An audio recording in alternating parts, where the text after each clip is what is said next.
Ya, pemirsa yang budiman, terimalah salam kasih dalam Dhamma, Namo Buddhaya, Sotihotu. Ya, semoga pemirsa dimanapun berada senantiasa berbahagia di dalam Dhamma. Senang sekali saya, Dira Ayu Paramudita, dapat berjumpa dengan pemirsa Bima Nusantara atau Bincang Dhamma Nusantara dalam rangka menyongsong Waisak Abdi Negara dan Pelajar Buddhis Nusantara 2566 tahun Buddhis. Pada Bima Nusantara kali ini kita kedatangan narasumber yang sangat luar biasa, seorang wanita yang tentunya menginspiratif, yaitu Ibu Brui Mutamang, yang pada malam hari ini akan membawakan tema tentang menebar cinta untuk mewujudkan kerukunan. Dan tentunya pada hari ini bertepatan juga dengan 21 April yang sudah kita tahu semua bahwa pada 21 April ini yaitu kita semuanya memperingati Hari Kartini. Ya, pada kesempatan kali ini ya, Ibu Brui, beliau adalah seorang guru SMP Negeri 1 Kaloran Temanggung, sudah mengajar sejak tahun 2004 hingga saat ini, dan beliau juga seorang dosen di STIAB Semaratungga Boyolali sejak tahun 2001. Ya, marilah semuanya kita bersama-sama mendengarkan kisah inspiratif perjuangan beliau untuk menjadi seorang guru, menjadi seorang dosen, yang tentunya juga bisa dikatakan Kartini masa kini. Silahkan Ibu. Baik, terima kasih Mbak Dira ya. Saya sapa Mbak saja karena masih sangat muda, cantik, dan sangat energik. Sebelumnya saya sapa dulu para pemirsa semuanya, sahabat Dhamma Nusantara. Selamat malam, Sotihotu, Namo Buddhaya. Namo Buddhaya. Terima kasih. Tadi saya disuruh menceritakan tentang kisah inspiratif saya dalam berjuang menjadi seorang guru. Sebenarnya saya memang bercita-cita untuk menjadi guru itu sejak kecil. Tetapi cita-cita menjadi guru itu bagi saya itu sebenarnya sungguh sulit untuk bisa terwujud. Karena saya itu hanya dari keluarga petani, kemudian ayah saya itu tukang ojek. Meskipun saya waktu itu masih duduk di kelas bangku SMP, dan waktu itu saya sering datang ke wihara, namun pada waktu itu untuk guru sekolah minggu sendiri itu masih datang pergi silih berganti, belum ada yang tetap. Nah, ketika ada kekosongan guru sekolah minggu Buddhis, saya itu mencoba mengisi kekosongan itu. Nah, saya menjadi pengasuh sekolah minggu itu tanpa ada yang nyuruh, tanpa apa, dengan sukarela saya melaksanakan kegiatan sekolah minggu itu 1 minggu 3 kali. Meskipun namanya sekolah minggu, tapi saya mengadakannya itu setiap hari Selasa, itu belajar Dhamma di sana dan cerita Jataka. Kemudian hari Kamis itu saya belajar mengajari nyanyi, dan kemudian hari Sabtu itu saya melatih adik-adik untuk belajar tentang Dhammapada.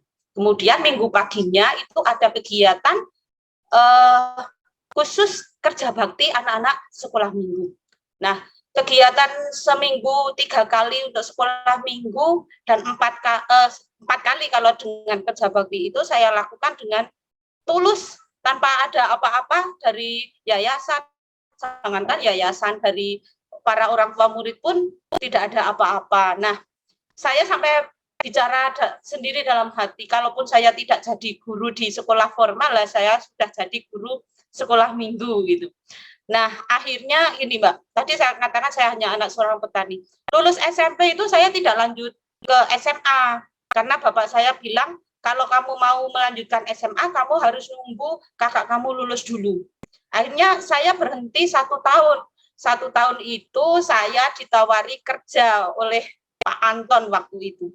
Nah, akhirnya saya memutuskan, waktu itu saya masih sangat kecil, lulus SMP ya, saya memutuskan untuk bekerja di sebuah mes. Saya masih ingat nama mesnya itu Mes PT Kertas Bekasi di Bekasi. Jadi saya bekerja selama 8 bulan. Nah, selama 8 bulan itu saya meninggalkan sekolah minggu, banyak ditangisi oleh adik-adik saya. Mbak, kok pergi, saya ini. Akhirnya 8 bulan saya kembali, mereka dengan senang hati, gembira ria menyambut saya kembali. Saya pamit dari mes itu dengan alasan saya mau melanjutkan studi saya. Waktu saya pulang bulan April itu, selang 1 minggu di rumah saya sudah dilamar oleh tetangga saya itu untuk menikah, tapi saya punya alasan yang tepat bahwa kepulangan saya itu mau melanjutkan sekolah gitu. Jadi saya tidak menolak karena saya tidak suka, bukan, tapi karena saya mau melanjutkan sekolah. Akhirnya saya melanjutkan ke SMK waktu itu, SMK Negeri 2 Temanggung. Saya mengambil jurusan sekretaris. Tidak ada bayangan untuk melanjutkan kuliah sebenarnya. Nah, sambil sekolah, saya kemudian sore hari setiap seminggu 3 kali itu tetap mengisi sekolah minggu. Nah, ketika mau lanjut kuliah, saya nggak ada gambaran tadi kan, tiba-tiba ada yang menawarkan beasiswa. Bapak saya bilang, kalau beasiswa hanya untuk bayar semesteran, saya sebenarnya bisa. Tetapi yang sulit itu adalah untuk membiayai hidup sehari-hari. Nah, bapak saya menolak beasiswa itu, jadi saya tidak lanjut kuliah, saya berhenti lagi. Lulus 3 bulan, saya dilamar tapi oleh orang yang berbeda. Jadi gimana ini? Tapi itu memang sudah sempat berpacaran sih. Nah, akhirnya saya terima dulu lamarannya. Saya terima lamarannya, sempat tunangan waktu itu. Kemudian ada seorang donatur yang datang ke wihara saya dan kemudian melihat aktivitas saya ketika mengajar sekolah minggu. Nah, dia mau membiayai saya secara full itu untuk biaya kuliah maupun biaya hidup sehari-hari itu. Rui, kamu kuliah pokoknya, mau tidak mau kamu harus kuliah, kamu harus maju, kamu harus berjuang gitu. Saya ya gimana, saya kan sudah mau nikah ini, ya kamu pamit sama calon suami kamu, boleh enggak sama suami kamu gitu.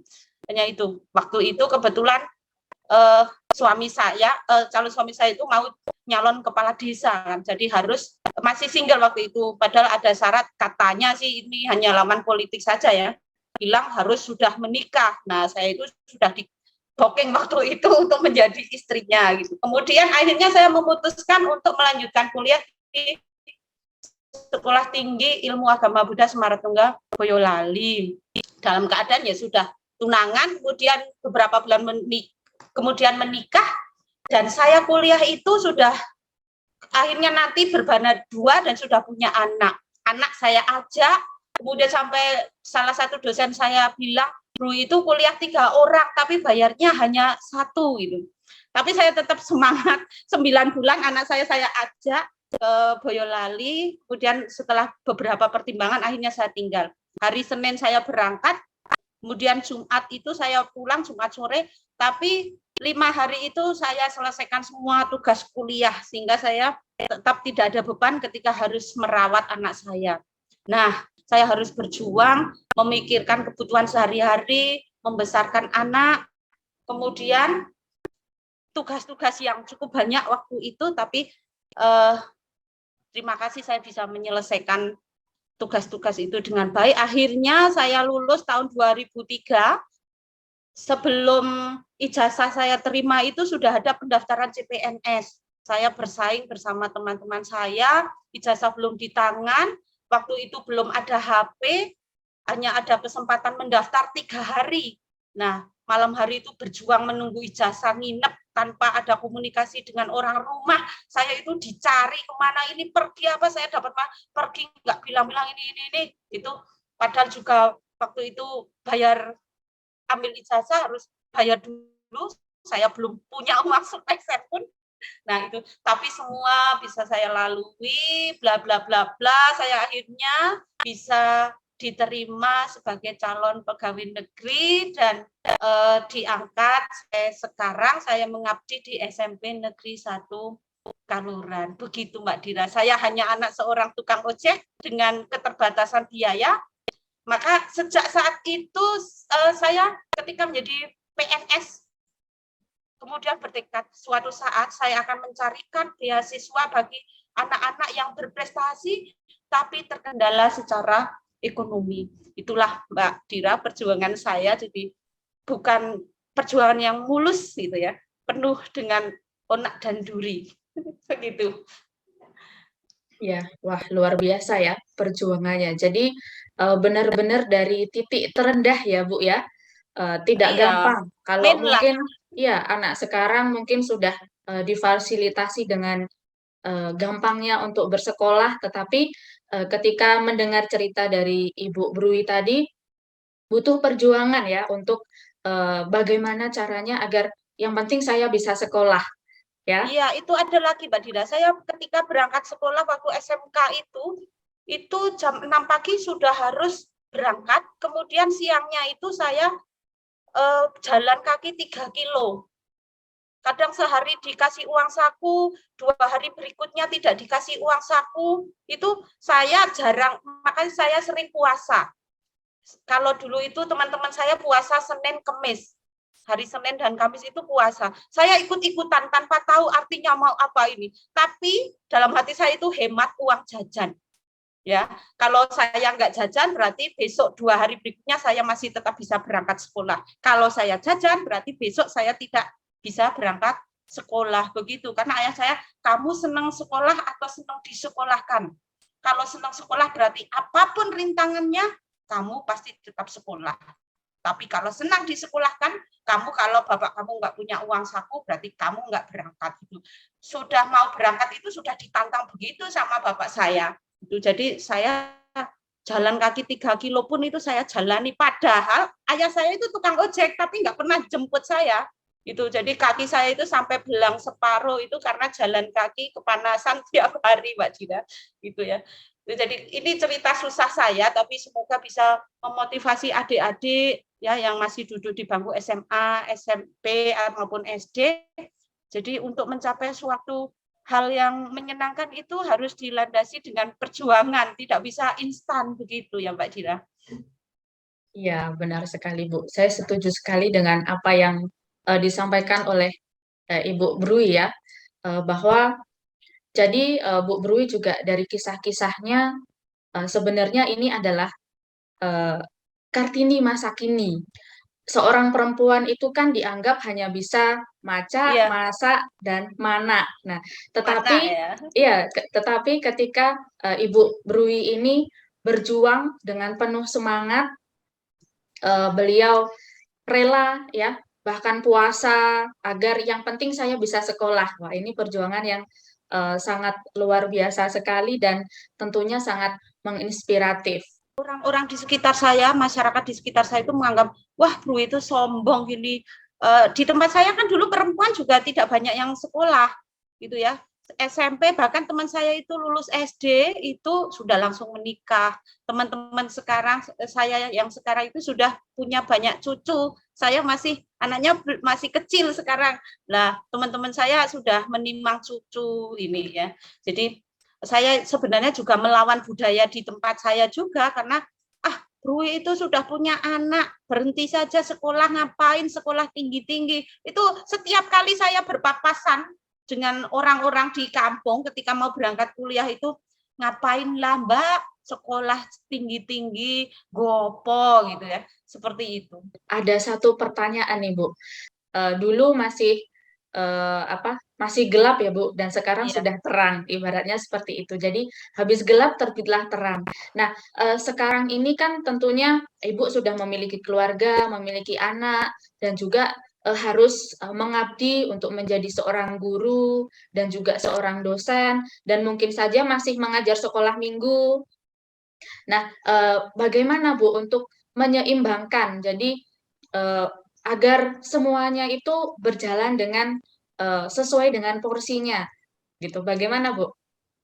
Iya, memang sekarang kaum laki-laki dan kaum perempuan itu sudah duduk sama rendah, berdiri sama tinggi. Namun kita sebagai kaum wanita ini juga harus tahu dan tetap menghormati kaum pria sebagaimana porsinya masing-masing, meskipun sudah sejajar, tetapi untuk tugas-tugas rumah tangga itu saya berusaha untuk membagi waktu sebaik mungkin.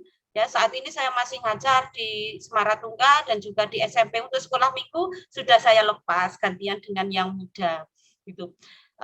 Saya tetap berusaha untuk bisa menghargai kedudukan suami saya sebagai seorang bapak, ya kan? Saya porsinya tetap sebagai seorang ibu. Saya tidak ingin kemudian menguasai suami saya supaya menjadi suami takut istri atau bagaimana. Saya tetap tunduk di bawah naungan seorang suami. Saya laksanakan tugas-tugas rumah tangga. Saya bangun pagi itu dari jam 4:30, jam 4 itu masak, kemudian nanti jam 6:30 sudah berangkat sekolah, pulang lagi posisi saya sudah menjadi ibu rumah tangga lagi. Jadi saya jarang sekali membawa tugas-tugas sekolah atau tugas-tugas kampus itu pulang ke rumah. Jadi sampai rumah itu saya usahakan ya untuk dan anak-anak saya, memberikan makanan sebisa saya, semampu saya. Saya sering bilang, ini loh Dek, meskipun itu sederhana menunya, tapi ibu itu memasak dengan bumbu cinta. Jadi rasanya menjadi luar biasa gitu. Saya merayunya begitu, karena memang keterbatasan waktu saya di rumah gitu ya. Suami saya kebetulan juga seorang guru, jadi bisa memaklumi bagaimana kesibukan istrinya gitu, anak-anak saya juga bisa memaklumi gitu ya. Itu tidak ada yang mendominasi satu sama lain gitu. Jadi saling menghargai, saling percaya itu dalam kehidupan. Jadi saya bagi waktu sebaik mungkin supaya bisa merata antara pekerjaan di sekolah, di kantor, kemudian bagaimana harus membagi cinta saya untuk suami dan anak saya di rumah. Jadi tidak ada yang terabaikan gitu. Ya, jadi tetap menebar cinta ya Bu untuk mewujudkan kerukunan di dalam rumah tangga. Iya, Ya, minimal kan kita berjuang dari hal yang kecil dulu. Saya dari lingkungan keluarga, rumah tangga saya, apa yang dilakukan oleh Kartini itu kan meskipun dulu Kartini meninggal setelah beberapa hari setelah melahirkan putranya, tapi kan juga sudah merasakan kehidupan berumah tangga. Nah, Kartini ini perlu diketahui seorang Buddhis loh, Mbak. oh iya, Saya seorang juga Buddhis, baru tahu Bu. iya, dalam surat-suratnya yang dikirim ke Mrs. Abendanon itu menyatakan bahwa saya anak Buddha. Cuman kalau Kartini itu vegan, vegetarian murni, kalau saya ya vegetarian jarang-jarang gitu. Belum bisa mempraktekkan seperti yang dipraktekkan oleh Raden Ajeng Kartini. Itu, Mbak. Ya, Ya. kemudian tadi menebar cinta untuk mewujudkan kerukunan di dalam keluarga. Nah, kemudian bagaimana Bu untuk di lingkungan sekitar Ibu mungkin, atau mungkin di tempat kerja Ibu, dalam Ibu bisa menebarkan cinta mungkin dengan cara memotivasi uh, lingkungan sekitar Ibu ataupun di lingkungan kerja Ibu. Bagaimana Bu? Iya, Mbak Dira, sebelumnya saya sampaikan dulu untuk cinta di sini berbeda dengan cinta pada umumnya ya. Saya mengacunya ke cinta meta, yaitu cinta kasih tanpa pilih kasih, tanpa memilih-milih objek yang dicintai. Jadi di sini mencintai semua, bukan sesama. Karena kalau mencintai sesama itu hanya akan mempersempit arti kata cinta itu sendiri. Jadi seperti yang dilakukan Kartini, beliau tidak pandang apa yang saya perjuangkan ini untuk siapa, bagaimana nantinya, kan beliau juga tidak tahu hingga akhirnya kita bisa menikmati kesetaraan sampai saat ini. Nah, cinta di sini ya tadi cinta tanpa pilih objek yang dicintai maupun takut kehilangan. Jadi saya penebaran cinta kasih ini bersifat netral, bersifat universal. Kalau ada lagu bagai sang surya menyinari dunia, nah itu kan itu bisa lebih mewakili ya, mewakili arti kata cinta itu sendiri. Jadi bukan cinta seperti seorang remaja si A dengan si B, itu adalah cinta jasmaniah ya, bisa menimbulkan kemelekatan. Ketika harus berpisah itu timbul kesedihan, ratap tangis. Ketika tidak terbalas cintanya bisa menimbulkan kekecewaan. Tapi cinta di sini yang dimaksud karena tadi universal, tanpa pamrih, tanpa pilih-pilih, maka ini bisa diterapkan pula dimanapun kita berada. Tadi dimulai dari dalam diri yang paling dekat, lingkungan keluarga, kemudian di lingkungan masyarakat. Nah, tadi ketika di lingkungan keluarga sudah saya sampaikan, di lingkungan masyarakat sendiri saya berusaha untuk menjadi motivator penggerak, terutama di sini sekarang yang sudah saya lakukan sejak tahun 99 itu, saya mencoba menggerakkan warga desa saya, di desa Kalimanggis tepatnya itu untuk melakukan aksi donor darah rutin setiap 3 bulan sekali. Nah, jadi bukan hanya dilaksanakan ketika menjelang Waisak, tapi ini di tempat kami sudah rutin setiap 3 bulan sekali. Sekarang bahkan bisa 2 bulan sekali. Nah, itu salah satu kepedulian terhadap semua ya, semua makhluk. Nggak tahu darah itu mau digunakan untuk siapa, yang ditolong si A, si B saya juga nggak tahu, orang-orang di desa saya juga tidak tahu, tapi ini sudah menjadi budaya yang melekat di tempat kami. Kemudian untuk saya juga aktif dalam kegiatan ibu-ibu PKK gitu ya. Kebetulan untuk masa pandemi ini ya agak pasif memang, tapi ada kegiatan kebersihan lingkungan, puja bakti di lingkungan. Saya selalu menggiatkan kita itu kaum perempuan, tapi harus bisa ikut andil dalam kegiatan apapun. Jadi kita sudah setara, sudah sejajar. Kalaupun di wihara misalnya, di lingkungan wihara saya juga sering menggiatkan tentang emansipasi wanita ini, kesetaraan gender. Jadi malah sekarang berbanding terbalik, yang aktif di wihara itu perempuan. Jadi ketika puja bakti 70% bahkan hampir 90% pesertanya ibu-ibu. Donor darah pesertanya juga ibu-ibu. Nah, kalau kerja bakti lingkungan sih memang ibu-ibu ya. Kalau tidak berangkat nanti didenda gitu. Tapi tetap yang namanya ibu-ibu ya, ya seperti itulah, sambil ngerumpi, sambil ngobrol gitu ya. Nah, itu jadi pengembangan meta di lingkungan pun bisa diterapkan. Kadang ya berbagilah namanya di lingkungan, ketika masak, ketika harus ada upacara merawat keluarga yang sudah meninggal, itu kan semuanya saling dukung, saling bantu, saling berbagi.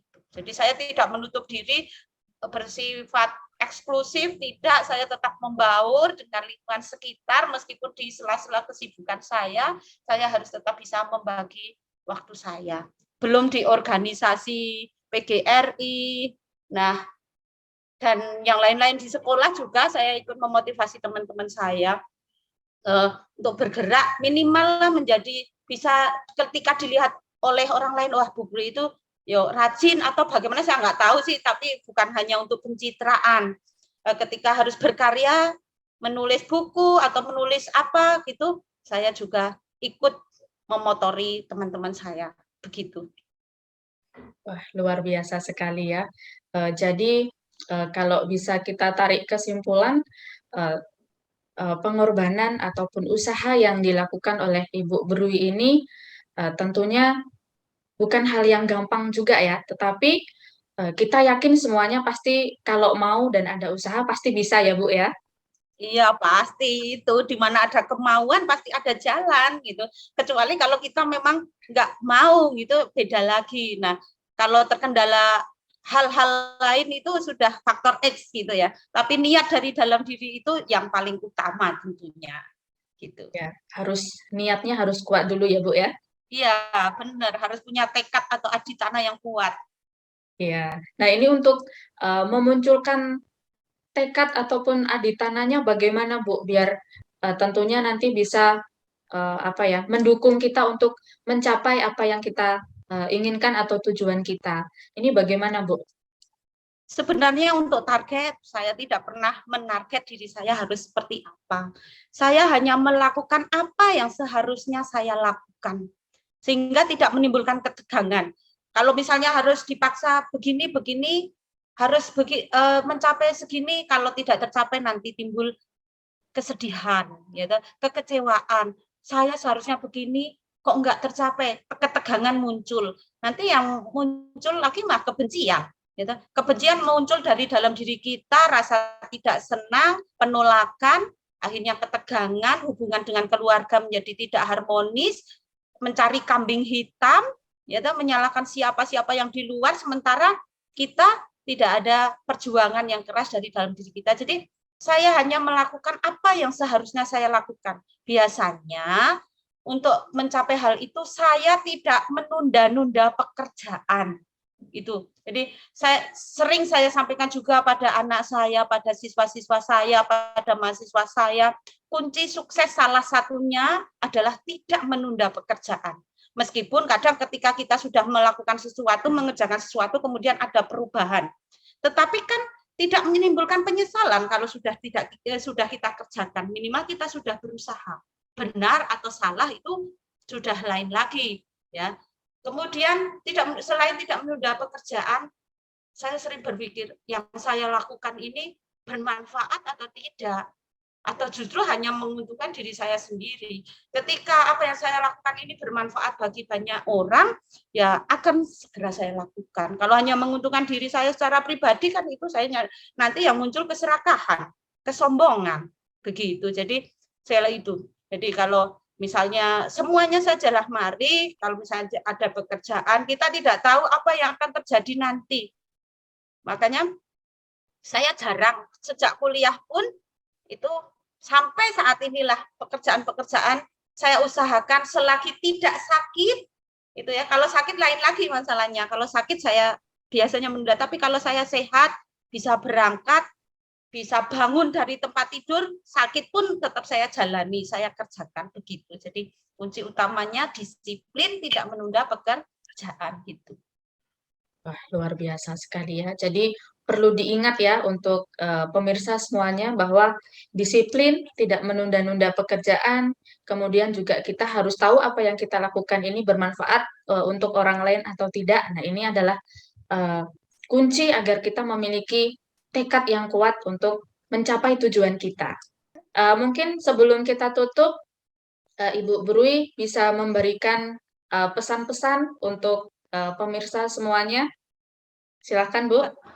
Pesan saya untuk semua pemirsa di rumah, kita ini sedang berjuang untuk menjalani proses kehidupan yang dipenuhi dengan penderitaan ini. Namun penderitaan ini bisa dihilangkan, gitu. Kita akan tidak banyak penderitaan ketika tidak mematok kebahagiaan kita seperti apa. Kita jalani proses kehidupan ini semampu kita, sedapat kita, jangan sampai ada timbul penyesalan di lain hari. Kita terus tebarkan benih-benih cinta kasih kepada semua tanpa memandang apa dan siapa, kapan, di mana, ya semuanya berlatih. Saya pun masih berlatih. Jadi tidak bisa secara instan. Mari kita kembangkan, kita mulai dari dalam diri kita sendiri untuk tidak membiarkan diri kita dipenuhi dengan dendam dan kebencian, supaya kita bisa melanjutkan mengembangkan kasih kepada semua, terutama para generasi muda. Mari bersatu, ya, generasi muda Buddhis bersatu, semuanya bersatu untuk mendukung kejayaan agama Buddha di Nusantara tercinta ini. Begitu, Mbak Dira. Terima kasih, Bu Brui, atas penjelasannya, atas motivasi dan kisah-kisah inspiratif yang telah Ibu Brui sampaikan. Nah, mudah-mudahan ini dapat membangkitkan semangat kita untuk terus berusaha dan terus bersemangat di dalam Dhamma. Saya, Dira Ayu Paramudita, beserta Ibu Brui Mutamang dan segenap kru yang bertugas, mohon pamit undur diri. Dan marilah kita pancarkan cinta kasih kita kepada semua makhluk dengan mengucapkan Sabbe Sata Bhawantu Sukhitata, semoga semua makhluk hidup berbahagia. Sadu, sadu, sadu. Ya, dan jangan lupa untuk pemirsa semuanya, kami mengingatkan kembali untuk subscribe, komen, dan like channel YouTube dari Humas Pergabi agar kita bisa terus berkembang untuk memajukan Buddha Dhamma. Dan sampai jumpa di Bima Nusantara seri berikutnya. Dan akhir kata, Namo Buddhaya Sotihotu. Namo Buddhaya Sotihotu. Sampai jumpa pemirsa.